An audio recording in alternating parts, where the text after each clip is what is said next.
আজ মহাদেবের কাছে অনেক কিছুই চাইলাম। শুনেছি শ্রাবণ মাসের সোমবারে মহাদেবের কাছে কিছু চাইলে খালি হাতে নাকি মহাদেব তাকে ফেরায় না। আজ শ্রাবণের দ্বিতীয় সোমবার, আমি চলে আসলাম শিবনিবাস। প্রথমে তোমাদেরকে বলে রাখি, শ্রাবণ মাসে শিবনিবাস আসলে একটা সময় লেগে যায় মহাদেবের কাছে পৌঁছাতে। যেহেতু আমি আগে থাকতেই জানতাম, যেহেতু আমি প্রতি বছরই এখানে আসি, এই বছরের লাইনটা ছিল অনেকটাই বড়। লাইনের শেষ করে যখন সামনে আসতে পারি, তখন অনেকটাই শান্তি পাওয়া যায়। আর কিছুক্ষণের অপেক্ষা মাত্র, এইভাবে আস্তে আস্তে চলে আসলাম মহাদেবের কাছে। আর শুধু জল ঢালা অপেক্ষা মাত্র। 2 ঘন্টা লাইনে দাঁড়িয়ে সেকেন্ডে জল ঢালা কমপ্লিট হয়ে যায়। এটার মধ্যেও কিন্তু অদ্ভুত একটা শান্তি রয়েছে। যেহেতু ভেতরে কোনো ফোন এলাও নেই, এবার জলটা ঢেলে নি, তারপর তোমাদেরকে দেখাচ্ছি এরপরে আমরা কি কি করি। যেহেতু ভেতরে মোমবাতি ধূপকাঠি ধরানোর জায়গা নেই, তো বাইরে এসে এইগুলো আমাদের এইখানে জ্বালাতে হয়। অনেকদিনের ইচ্ছে ছিল এইরকম বড় একটা মোমবাতি জ্বালাবো, তবে সেই ইচ্ছেটাও পূরণ হলো আজ মহাদেবের কৃপায়। আজ যতটা মেঘলা হয়েছিল তার একটুও কিন্তু বৃষ্টি হয়নি, ওনার কৃপা।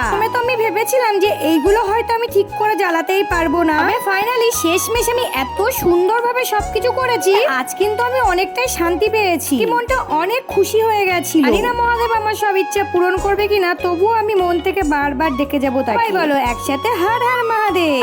এইবার প্রণামটা সেরে নিয়ে আমি একটু ভেতরের দিকে যাই। তো সারাদিন নির্জলা উপোস ছিল, সেই জন্য এখন একটু আখের রস খেয়ে নেবো। আজকে যেহেতু আমি অন্ন খাবো না, সেই জন্য এখানে খাওয়ার মতো সেমন কিছুই ছিল না। আজকের ভিডিওটা কেমন লাগলো অবশ্যই কমেন্ট করে জানাবে। চলো আজকের মতো টাটা, দেখা হচ্ছে নেক্সট কোনো